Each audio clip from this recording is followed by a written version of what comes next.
I'm Anna Reyes with SeeMyBeach.com, and we are at the Island Mercantile in North Fort Lauderdale Beach. This is a very unique and special store, and today we have a very special guest who is Dr. Missy Williams of the Vervet Monkey Project, Dania Beach Vervet Monkey Project, that is. And she began this organization to promote the conservation, the education, and awareness of the vervet monkey population in Dania Beach. So thank you so much, Dr. Williams, for joining us today.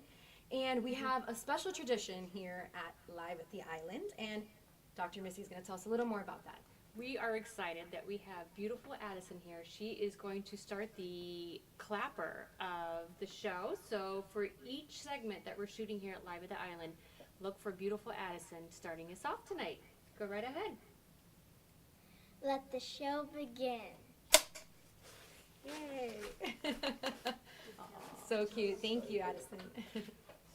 All right, so thank you once again, Dr. Williams, for joining us today and for allowing us to be at this incredible habitat.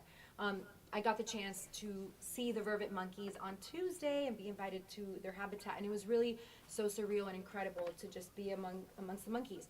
Now, it's very interesting because this vervet monkey population in Dania Beach has been living in South Florida. Well, they've been in South Florida since about the 1940s. Yeah, it's very interesting because most people, even myself, had no idea about these monkeys until I found out probably a couple years ago, and I'm a monkey lover.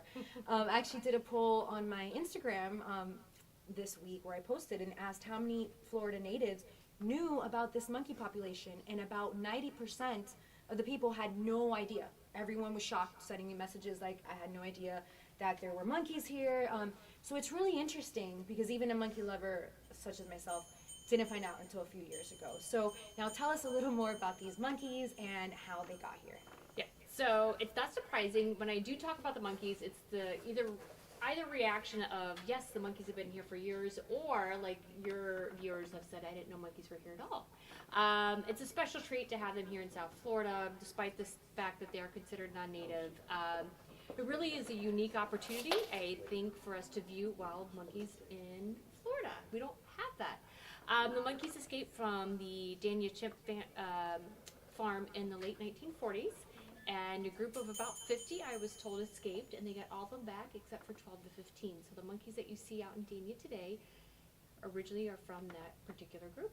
All right, and then so they've maintained, the number has stayed around 40.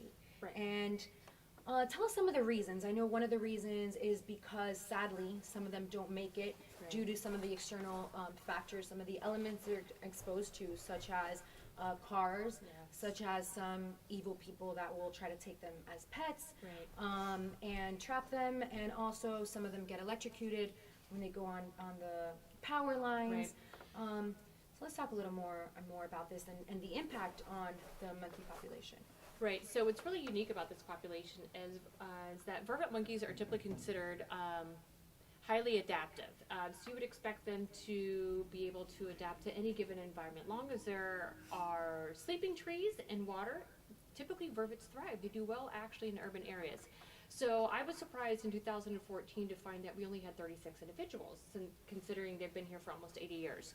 And so one of the big questions that we do ask, and we still ask, is what is going on with the monkey population? Why aren't they thriving? So for example, down in the Caribbean, the exact same type of monkey exists. They were brought in from the slave trade in the 1600s, and there's about 50,000 monkeys on one island. That's amazing. I want to go to that island. It is. I would love to go there too. Yeah. We're monkey lovers. Yes. So we really thought when we started counting the monkeys in 2014 that we would see a lot more, and we didn't. So one of the research questions we had, well, what do you do with a monkey that's considered highly adaptable, but yet not thriving? What's going on? And like you mentioned, it is actually the urban environment that is limiting, probably in their favor, actually, the spread and the growth of the population.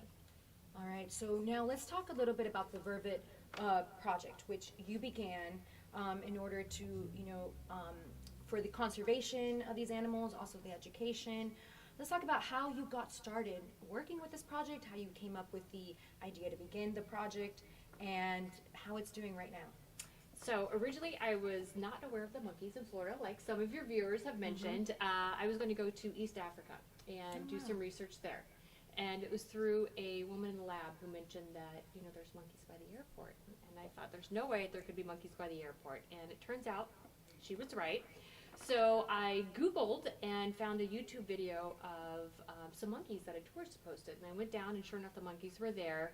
And once you encounter the monkeys, it's kind of hard not to fall in love with them, right? So I decided to take advantage of the opportunity and stay at home. I'm a mom and a wife, and it presented itself well. And I ended up studying the monkeys. And it was really halfway through my dissertation that I realized that the monkeys were lacking welfare. And like you'd mentioned, they get electrocuted, they will get run over by cars, and because they're non-native, we really can't do anything for them. And so it really was hard to see animals suffer just because of their non-native status. So that's really what motivated me to start the nonprofit and let the community know we do have monkeys in the area, and these are the things that they're going through. Yeah, I mean, how incredible is that you didn't have to, end up going to Africa, and you could just do it right here in your backyard, and there's this entire population. I mean, that just must have been so incredible to be able to do, and to be able to have these monkeys right here in our backyard, and to be able to appreciate them and not harm them, and just make sure that we appreciate how special it is to be just a state or city, Dania Beach in the United States, and to be able to have these incredible creatures. Yes, they do. The city of Dania Beach does have bragging rights, right? Yes, so it's definitely. Not anywhere that you can say that we have free-ranging monkeys, so it provides an opportunity not only for community outreach, but also for local students to participate in education and be able to actually do field work at a site that is comparable to doing research in Africa. This really is a treasure, and I wish that people would jump on board and realize the value in it. Yes, definitely a great value. And now let's talk about, the monkeys are not native. They were brought here by no choice of their own. Right. But they ended up here. But let's talk about the difference between non-native and invasive, because they're not invasive. And some people sometimes mix the two up, and they think, well, they're not native, they're invasive, and that's not the case. I mean, these monkeys are, as we saw, very sweet. They don't, they're not disturbing, the ecology here. Right, so people use those terms interchangeably, and just because a species is considered non-native, it's not necessarily invasive. So there's certain things that they have to check off to be considered invasive, such as, is the population spreading or growing? No, we're not seeing that in Dania Beach at all. Are they impacting the local ecology? Absolutely not. Are they presenting a human health issue? Absolutely not. So when we do look at all the hallmarks that you would see of an invasive species, the vervets just aren't ticking off all those boxes. They're staying steady of a population of about 40, and based on some research that we've done and some modeling, it shows that the population might actually go extinct.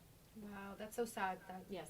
And do a lot of it, as you said, due to the urban environment. So right. now, from what I've read, so the vervet monkeys usually live up to like 20-something years in their regular environment.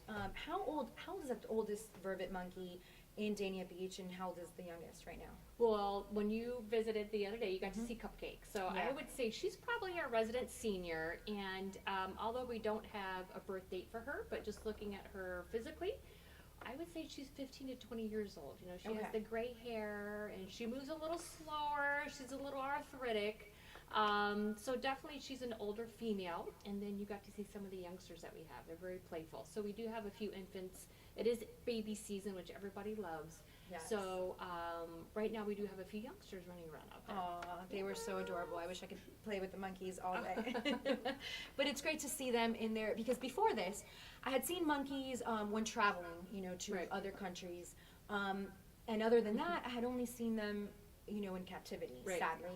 And that's the only place, that we could see them. So it was great to see them right here in South Florida, and roaming freely, being free range, and just being happy. They're a lot happier when they're free and they get to be here. Free monkey's a happy monkey, I say. Definitely. So hopefully we can keep them there. And you're working. The Vervet project is working on steps to keep them happier longer, and to be able to preserve them and to help for the population to not go extinct. Right. So let's talk about what you're working on with that. So currently we're trying to buy land. So the idea behind buying land is to be able to create a safe space for them, a large enclosure, to keep them from going out into the urban areas in which they get into trouble. And then when that happens, we're kind of limited to what we can and can't do for them. So if we're able to generate funds and acquire land, we'll be able to create the sanctuary that we're talking about. And I think it's a great outreach opportunity for the community, and also to continue education with the local universities. Definitely. And you know, I've seen in some comments, sadly, on different posts, that some people, you know, they think maybe that the monkeys carry diseases, which is actually completely false. Right. But, you know, let's kind of put those rumors to rest and Right. tell us a little bit about what you know about the monkeys and their health. So if you will read the news, if you Google monkeys in Florida, typically you'll end up with a fear-mongering type of statement that says, you know, wild monkeys in Florida are spreading herpes. So that statement is false. Yes, we do have macaques in Silver Spring State Park. They do carry herpes naturally. So 80% of them will carry herpes. However, the odds of you catching herpes is pretty minimal. So per the World Health Organization, only 50 people have actually acquired herpes B since the 1930s, and it was all in a lab setting. And it was typically because humans weren't wearing the proper PPE. So to state that all monkeys have herpes and the odds of you getting herpes are extremely high is erroneous. So the monkeys in Dania Beach are not macaques, they're vervets. Vervets cannot carry herpes B. Matter of fact, if they had herpes B, they would die. So I think that the news has done a poor job of discerning the difference between the different types of monkeys and really what it means to be able to acquire this particular disease. Yeah, and that's so important. I mean, Right. it's such a shame that this false information has been out there, and you know, it's led to some mean comments. And these Absolutely. monkeys are really the sweetest. You know, they're adorable. Right. They don't harm anybody. So No. you know, it's just such a shame. Right. And what are some steps that people can take or that people can do just to help out, to help preserve this monkey population? And you know, let's say people want to volunteer. How can they get involved? I really encourage folks who are interested in the conservation of the local monkey population to reach out to the local lawmakers and let them know that the current management methods in place are not satisfactory. So the state lumps all non-natives as basically invasives and encourages people to kill or remove them. And I don't think that's really the appropriate response. There's not a one-size-fits-all, I think, for non-natives. Especially when there's data present to show that the impacts of the vervets are quite different, for example, from the pythons, right? Yeah. So to remove a monkey who is quite cognizant, who is an individual, as I would argue, and they do experience a range of emotions just like you or I, to be euthanized or harmed just because they're considered non-native is not the appropriate management protocol that needs to be in place. So I say, hey, reach out to your lawmakers, demand change.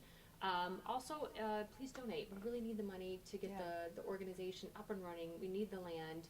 And once the land is secure, we'll be able to bring on the volunteers to help out with the monkeys. That's so important because Right. I mean, like you said, it really there's so much value in being able to have this monkey population here, and just which is very different from many other states that don't have a native monkey population. Right, So yeah, it's we're kind of very like let's lucky. treasure this, let's help, and let's conserve it so that they Right. don't go extinct. Right. And help in any way that they can. So the monkeys aren't really disturbing the environment. What do they eat? What are some of their foods that they like to eat? They're omnivores, so they should be able to eat a wide variety of foods. However, like you mentioned, because they are very cute, I think people enjoy feeding them. So they have become dependent on people foods. Okay. So they do prefer sweet things and are quite picky. I would say they have a refined monkey palate, right? But you know, if you see a monkey, please don't feed them. You know, it really habituates them, and some people aren't comfortable with wild animals coming up to them. So. And have any of the monkeys that you know of become sick from some of the foods that people eat them? Like if people see a monkey and they want to feed it, what is Right. something that some of the foods that they should definitely not feed them? Do not feed them Kit Kats, Snickers, all those types No of things. chocolate. No, it's very delicious, right? I'm sure they would love chocolate. No monkey would object to chocolate. Yeah. But we did have some employees feeding them king-size Kit Kat bars. no. I know, delicious. I know, right? But I told them, I said, if you must feed them, please provide them some nutritious foods, such as, you know, they do love nuts, the salt, and they like the sugar and the fruits. So that's fine. So, but yeah, I've seen them fed a box of lemon heads. Oh wow. Yeah, she didn't flinch. She Wow. ate it. Just So they ate like it all. the sour, but Yeah, I'm sure it's the not sugar. Not very Yeah, good. and some gum as well. So, but that's really not the ideal diet for a human, much less a monkey. So definitely just provide them fruits and vegetables and nuts, and they will be happy campers. Yeah, let's keep them healthy. Yes. And yeah, is there anything else that you would like the public to know about these monkeys, since apparently, as we see, a lot of people didn't even know that they Right. existed. Yeah. You know what, I've been out there for almost 9 years, so I've become attached to them, and I see them as unique individuals, and I really want people to recognize that the monkeys in Dania Beach are valuable, and that they should be preserved, right? Like I mentioned before, they do experience a wide range of emotions, just like you or I. Instead of being considered as a nuisance or a non-native, they should actually be welcomed and embraced into the community. Definitely. Right. They're incredible. They're definitely not a nuisance. No. It was just surreal to get to see them in their habitat, where you really feel like you are in Africa, or like you're in the Amazon. Yes. With there was even some swamp, or The muck. being amongst the The muck. mangroves. Yes. But It's always it was a worth special it place. to be able to be with these incredible creatures, and they really are lovely. Yeah. So let's hope that we get them preserved. Everybody, please donate anything you can. Any bit counts. The more we have, there's power in numbers, so that Yes. we can help preserve, this monkey population. Right. Yeah, they need our voice, and they're just out there doing what they do, which are monkey things. So with the community coming together and really forming an organization behind them, let people know that, hey, we're here and we want to help. It's important for them. Definitely. Yeah, they deserve it. They definitely do. And now, Dr. Williams, let's talk a little bit more about how you became interested in working with monkeys. So we know that you almost went to Africa, Yeah. and then luckily you didn't have to. You could stay right here Yes. in our backyard. But how did that interest come about? What was your initial line of study? And, what were the steps to lead you to where you are right now? I've always had a passion for wildlife and animal welfare, so it was just really serendipitous that this fell into my lap. I was not looking for this. I was really thinking I was going to get a PhD and go on to teaching full-time at one of the local universities, and that was it. And then when I met the monkeys and got more involved, I realized what was at stake, and I kind of shifted my life goals and what I wanted to do, and now the monkeys have become everything to me. Wonderful. So Yeah. you initially were going to get a PhD in what field, and what type of science, Right. and what kind of led you to the monkeys, because you wanted to go to Africa before you knew about this population, or Right, how did yeah, yeah. So I was in the PhD program at FAU for Okay. integrative biology, and I was going to East Africa, to Gombe National Park, Okay. to study hybrid monkeys. I was very curious if they were fertile or not. So over there you do have red monkeys and blue-tailed monkeys interbreeding. And I thought that was very interesting, just from an evolutionary perspective overall. And I was very curious if the males were fertile. Okay. And that was going to be my study question. And Were they fertile? Or? that is up for grabs. So Okay. people are still looking at that. Yes, Okay. that is some. We did have a student over there collecting male sperm. So Okay. yeah, that is a thing. So yes, but not mine. Not my thing. Not your thing. Not my Just thing. some people's thing. Out Yeah, there. some people, they could do that all day. But it was just really, like I said, through this conversation, and then I came across the monkeys, and it just kind of snowballed, and here I am. I am a voice for the monkeys, and I think we've gotten a great community outturn for them, and I think we can really make things happen for them. Yeah, that's amazing, and we really appreciate you being that voice for the monkeys, Yes. and being here, and all the hard work that you've done for the monkeys and for starting the Vervet Monkey Project. Thank you. It's really incredible. So now, another interesting thing that I know, it's really noticed- incredible that you have so much community outreach, and the fact that students can learn with these real live free range monkeys Right. right here in Dania Beach. Yes. They don't have to go far. They don't have Nope. to go to Africa. And speaking of, you have an incredible volunteer that's here with us today, named Aubrey, and she's going to tell us a little bit more about the experience. Yes, she has been a blessing, and I'm super excited to have her on site. And like you said, this is really a unique opportunity for local students to take advantage of a site with free-ranging monkeys and be able to learn more about them. So Aubrey, come on over and tell her a little Come bit on about down, yourself. Aubrey. Thank you very much.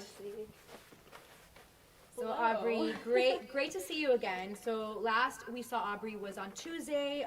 She was helping out once again with the free-ranging monkeys in Dania Beach at their habitat, and it's really incredible what you're doing, and the fact that you get to do this as part of your thesis. So let's talk a little bit more about how you got involved and how your experience has been so far. All right, so I found this opportunity through my advisor at FAU, and this is something that I literally have not even expected. Like, I didn't even believe, number one, that monkeys were going to be near an airport, like running around, and I didn't even know about these monkey populations until I recently heard from my advisor. So I wanted to take the opportunity because I love animals and especially monkeys. And the first day I literally could not believe it. They were all over the cars. They were just it was surreal. Yeah. It really was. And That's I fell like in the best love. word. I fell in love. So I definitely needed to help them and go on board with Dr. Missy Williams. So Awesome. Well, thank you so much for what you're doing, and it's great that you get to help them and get to help the cause and the project, because the Vervet Monkey Project is really an incredible project, all to try to help and save these monkeys and promote, the education, conserving them, for a lot of people that don't know really what's going on. And, as Dr. Williams said, it's really important to value and to see the value that we have with having this monkey population right here in our backyard in South Florida. So how has your experience been? Do you want to tell us maybe about any interesting stories or anecdotes you have about volunteering so far? I quite do have an interesting story. Going back into mangroves is not an easy journey. There's a lot of spiders. There's a lot of wildlife that can potentially kill you. And I had Nobody told us this before going in. I knew it was a little dangerous, but I didn't know we could die. Now I yes. know. And well, while I was back there, I got bitten by a brown recluse spider, and no. I had. Long story short, I had to be hospitalized, and I'm okay now. Okay. But it's definitely, you gotta watch out, and it's not some like free for all. You need to be careful out there.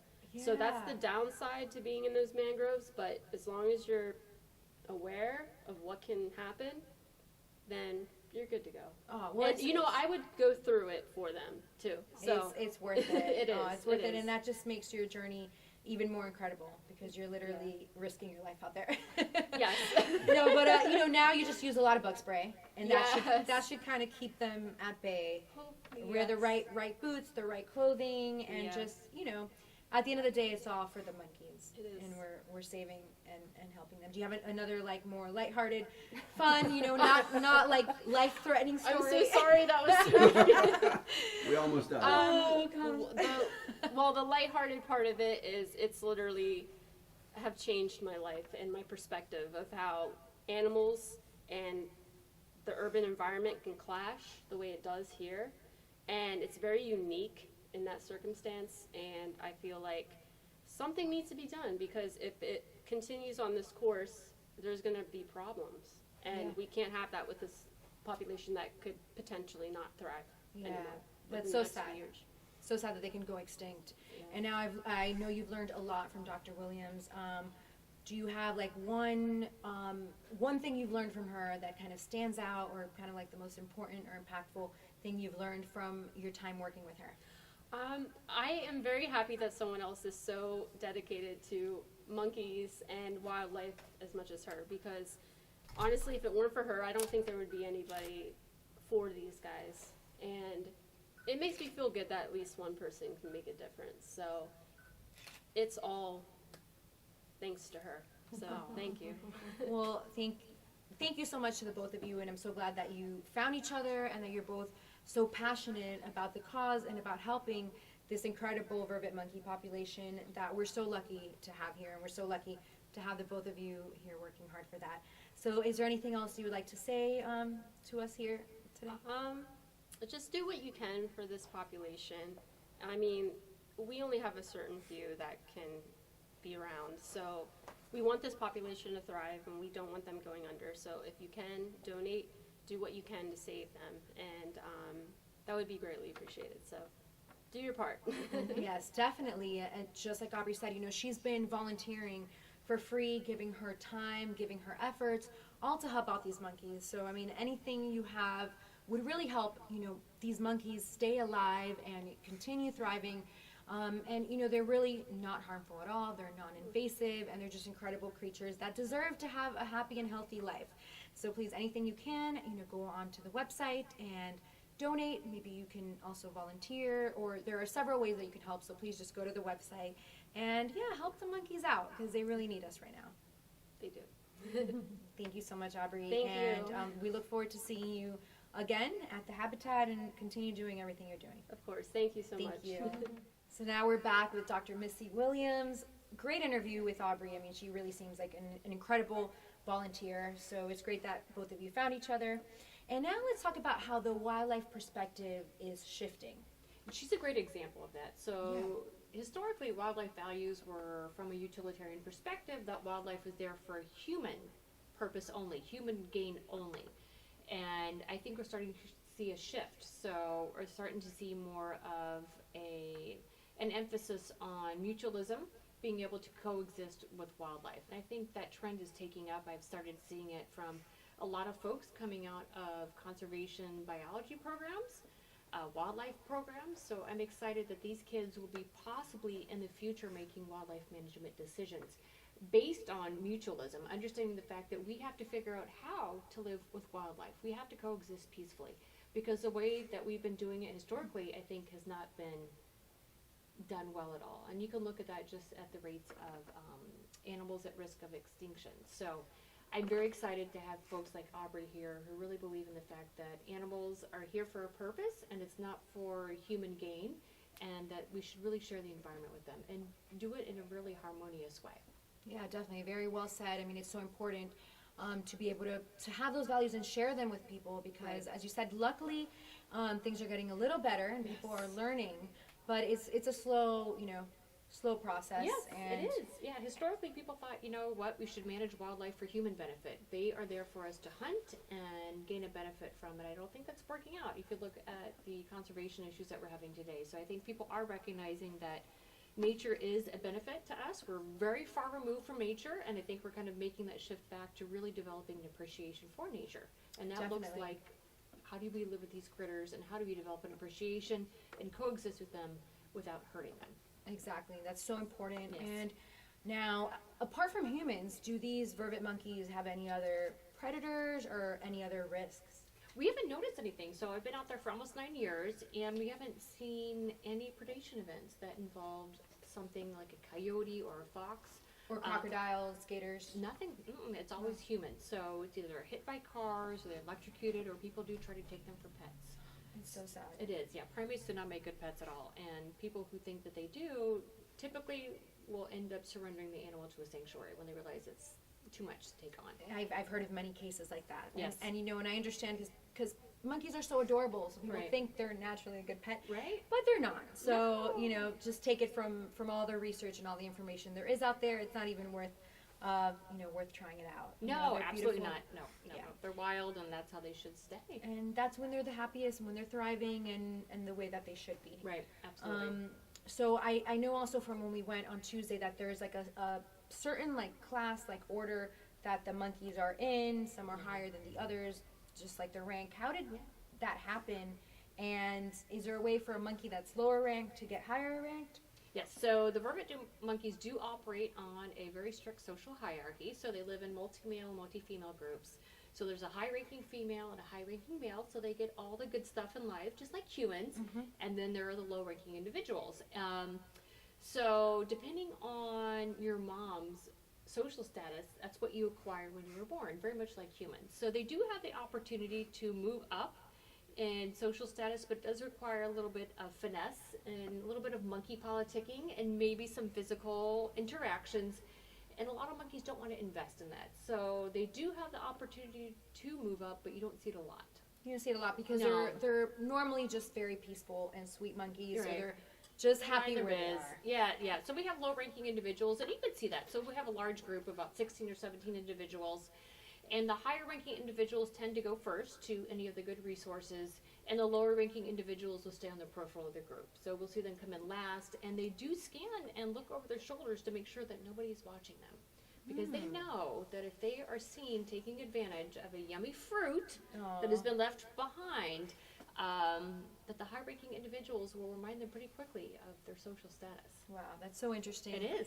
So interesting. I mean, these creatures are so smart. Yes. They're so intelligent, and they're just amazing. And it's great that you are working to help, conserve them and just keep them happy, keep them healthy. So thank you once again for being here today and for Thank all you that for you having do us. Yeah. for the Dania Beach Vervet Monkey Project. Thank you. Everybody, please help out in any way that you can. Anything you can donate would be so much appreciated by these monkeys to help Yes. build the sanctuary where they can, still be free, but just be a little more protected from the Right. elements. As Dr. Williams said, their only predator right now is humans and, Yes. humans running them over, stealing them as pets. It's really sad Right. that these monkeys just want to be happy, live their monkey lives, and humans are causing trouble. So just please, let's help, and let's help out and appreciate what we have right here in South Florida. Absolutely. I agree. It's a unique opportunity, and I don't think it should be exploited. It should be conserved and protected because nothing like this is really anywhere else in the United States. We're very lucky to have this in Florida. That's right. And where can people go for more information once again and just to help out? You can go to our webpage, vervetproject.org, or you can go to our social media platforms. If you look at Dania Beach Vervet Project, we are on Instagram, Facebook, and TikTok. Oh, see, they're everywhere. They are with the times. I'm not great with TikTok. I'm trying to keep up with the youngsters, but we're trying. But Well, yeah, you're doing an incredible thank job. you so much. I'm glad that you got to see them the other night. I was Yes. just telling Rick that we got so lucky with there was no rain. Yes, And because it every has been night, raining. yes, every night this week has been rain. It so was we were meant so to be. lucky. Yes, It was really meant to and be. they showed up when you showed up. They knew. So They knew. They They knew. knew, And yeah. I can't. That's right, because they were climbing over the wall. fence, yeah. And they got in at that exact moment. So it was meant to they be. know monkey friends when they see them. So, Exactly. yeah, like We I always can't- say, they're in tune with people who really love them. And like I said, I really would appreciate if people would donate. These Mm-hmm. monkeys need our help. And despite the fact that they're non-native, I don't even consider that important anymore. That's irrelevant to me when people It's say irrelevant. they're non-native, they're not supposed to be here. I'm like, well, They're not here, invasive. so let's do something about it. Let's be a decent human being, and let's provide a space for them to promote the welfare and the conservation of this particular species. It's a really unique opportunity, and we should definitely appreciate it. Exactly. Definitely unique. And they didn't choose to be here, Yep. but now that they're here, let's help them out. Let's be an ally to them and, just help them. So once again, make sure to go to vervetproject.org, help them out. We also want to say thank you to the Island Mercantile, where we are today, and thank you for this beautiful dress that is just one of their many lovely pieces that they have there here in this unique store, which their theme is, what's their theme, Rick? Beachwear with a Western flair. That's right. So it's such a unique and lovely theme. Yep. This is like a tropical, beautiful dress. I mean, they have It's gorgeous. everything. They have from cowboy hats, cowboy boots. They have things for the house. I mean, you should really check them out here in North Fort Lauderdale. It really is a hidden gem and unlike any store I've ever been in. And we also want to introduce our little friends back here because they've been here the entire shoot, and we just realized we hadn't introduced them. So, is our mannequin friend? Yes, she's been showcasing her white bikini, and we believe that she is a monkey friend. She has not objected to any statements that we've made tonight, so we're on Exactly. board. Just And a little quiet. We're okay with that. We like that. And then she bought her monkey friend. Our monkeys are not tie-dyed in Dania Beach. They are greenish brown. Yeah. But yeah, This is one's definitely adorable. a cool store. This What is a cool what store. type of monkey do you think that is? Not a vervet, but what do you think it is? Oh wow, that's a hybrid. I would have Hybrid. studied that. I would have studied that in Gombe National Park for sure. Yes. That well, was that it's, was my study subject. it's lovely nonetheless. And so that's the great thing here at the Island Mercantile. You can get anything from monkeys to swimsuits to clothes, cowboy hats. It really has it all. So check it out. Help the Vervet Project in Dania Beach. Yes. Please. I mean, Yes. Dr. Williams, Aubrey, everybody that's helping out this cause could really help. Yes. And of course, Rick from seemybeach.com. So stay tuned and follow us. Follow seemybeach.com to see their next adventure. They'll be interviewing another amazing guest here next week at the Island Mercantile, live at the island. I'm Anna Reyes once again. See you later.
Hi, I'm Anna Reyes with SeeMyBeach.com, and I'm so excited here in the monkey habitat right here in Dania Beach, and I'm with Dr. Missy Williams, who invited me out here ahead of Friday, which we're doing the live show at the Island Mercantile, and we're going to be talking a little more about these vervet monkey population that we have right here. What can we expect Friday, and also tell us where we are and what we're seeing right now.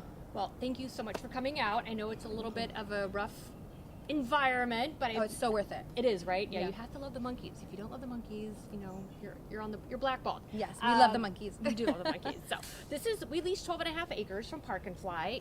They're really big supporters of ours from a conservation perspective. So we're able to actually come out and monitor the population, but we're really not able to do. Oh, this is Snow White. We're not really allowed. Hi, pretty girl. Hi, She's a beauty. notorious photo bomber. She wants to be in the video. She does. She does girls only.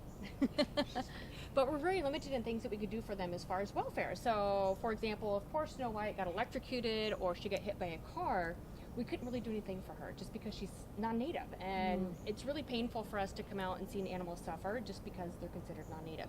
So the goal for our project is to acquire a large piece of land. We're hoping actually right next door from Hertz.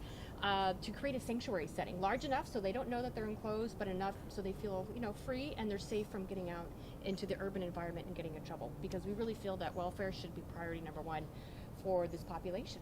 Yeah, definitely. Because so I was reading and hearing about how there's been about 40 vervet monkeys, and the population hasn't really grown. And part of that also is because some of the monkeys sadly have died due to some of the elements being electrocuted. Sometimes cars running them over. Yes. So they're just not. It's just not. They're as safe as we would like it to be for them. Right. So they're exposed to the elements, and if any other animal were to be electrocuted or hit by a car, I could take them to the wildlife center. But because, like I said, they're not native, I can't do that. Wow. So Fish and Wildlife won't budge on the rules, so we're really just trying to push for a way to make sure that they're taken care of. They've been here no fault of their own for 80 years, and they're just doing what monkeys do. And so we're really thankful for people like yourself and then the community coming out and showing support for the monkeys. After all, they're worth it. Look at them. They're definitely worth it. They're so adorable, and I love that you have names for all of them. Aww. So how did you come up with the names, or who came up with the names, and how do you remember who is who? That is my husband asks the same thing all the time. He said they all look alike. Yeah. And I said that is insulting.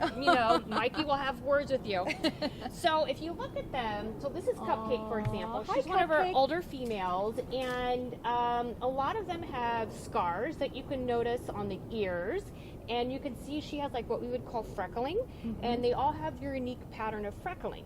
And they all, just like you or I, have a way of moving. So you'll start to recognize individuals' body movements and the individual patterning, and also, like I said, some scarring on the ears. And our names have been given to them by students over the years. Aw. So it just really kind of like, you look at that one, you're like, that looks like a Steve, or that looks like a Cupcake. And the story behind Cupcake was when we first started, she was really chunky.